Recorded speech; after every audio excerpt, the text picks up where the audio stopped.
जीत आज तक 24/7 में आपका स्वागत है। मैं हूं आपके साथ अंकिता। चलिए बढ़ते हैं आज की ताजा तरीन खबरों की ओर।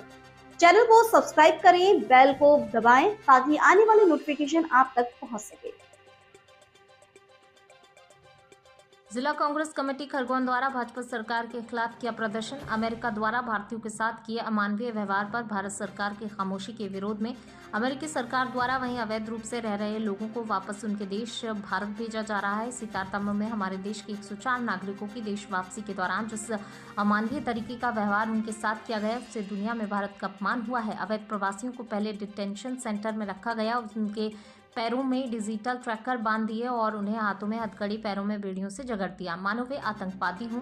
उनके पानी और शौचालय जैसी सुविधाओं से भी वंचित रखा गया। ये सब होता रहा। हाथों में हथकड़ियां, पैरों में बेड़ियां डाले भारतीयों की वीडियो फोटो पूरी दुनिया में वायरल हो गए। पूरा देश ये देखकर स्तब्ध एवं आक्रोशित था। भारत की शाखा दुनिया भर में गिर रही थी मगर भारत सरकार खामोश थी, हाथ पर हाथ धरे बैठी रही। जब विपक्ष ने इस मामले को संसद में उठाया तो विदेश मंत्री एस जयशंकर ने बेशर्मी से जवाब देते हुए कहा, ऐसा पहले भी होता आया है। सरकार का राष्ट्रवाद फर्जी साबित हो गया है। हमसे तो अच्छा कोलंबिया जैसा छोटा सा देश है जिसने अमेरिका की सरकार को चेतावनी देते हुए कोलंबिया के नागरिकों को अपमानित नहीं होने दिया और उन्हें ससम्मान अपने जहाज भेजकर वापस बुलाया। जब एक छोटा सा देश अपने नागरिकों के सम्मान की खातिर अमेरिका से भिड़ सकता है तो अपने आप को विश्व गुरु बताने वाले ट्रंप के मित्र हमारे प्रधानमंत्री जी ने ऐसा क्यों नहीं किया? जबकि सारी कार्यवाही भारत सरकार की जानकारी में थी, तब भी वह चुप बैठी रही और देश अपमानित होता रहा। कांग्रेस नेता पूर्व विधायक रवि जोशी, जिलाध्यक्ष रवि नायक, दलित नेता संजीव कुमार सहित बड़ी संख्या में कांग्रेस नेता ज्ञापन देने पहुंचे थे। खरगोन से रवि कुमार की रिपोर्ट। अमेरिका सरकार ने जो भारतीय जो अप्रवासी गए हुए थे उनको जो वापस भेजने का तरीका था, जो भारत का अपमान और तरीके से उसके खिलाफ ज्ञापन देने गए थे। ऐसा कोई अपराधी तो थे नहीं वो कि पैरों में बेड़ियां, हाथों में हथकड़ियां और कमर में जंजीरें डालकर अपराधियों जैसा उनको, और वो भी सैनिक जहाज से। ऐसा भी नहीं कि सामान्य वायुयान से, सैनिक जहाज से उनको अपमानित करते हुए यहाँ भेजा। न उनको पानी की व्यवस्था करी, न शौचालय की व्यवस्था दी और किसी तरह का कोई सुविधा नहीं दी और इस तरह से उनको अपमानित करते हुए यहाँ भेजा।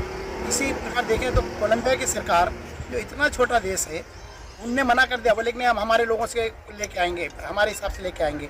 वो खुद आए अपना एरोप्लेन लेके और लेके गए। तो हमको भी हमारा जो नागरिक है उनका सम्मान चाहिए, क्योंकि नागरिक वहाँ कमाने गए थे और जब वहाँ का कमाई वाला पैसा जो भेजते हैं तब तो ये बड़े शान से बोलते हैं कि हमारे लोगों ने इतना पैसा भेजा।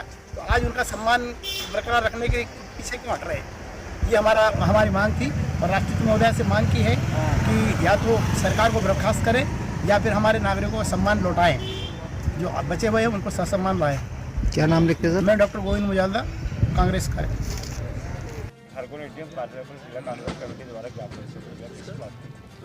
अमेरिकी सरकार ने भारत के 104 नागरिकों को हाथों में हथकड़ियाँ, पैरों में बेड़ियाँ डाल करके एक आतंकवादी जैसा हमारे देश में भेजा और हमारी सरकार चुप बैठी है।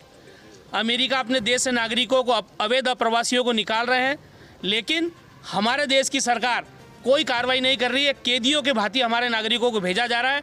हम देश की सरकार की जो चुप्पी है, जो खामोशी है, उसके विरोध में आज हमने ज्ञापन दिया है।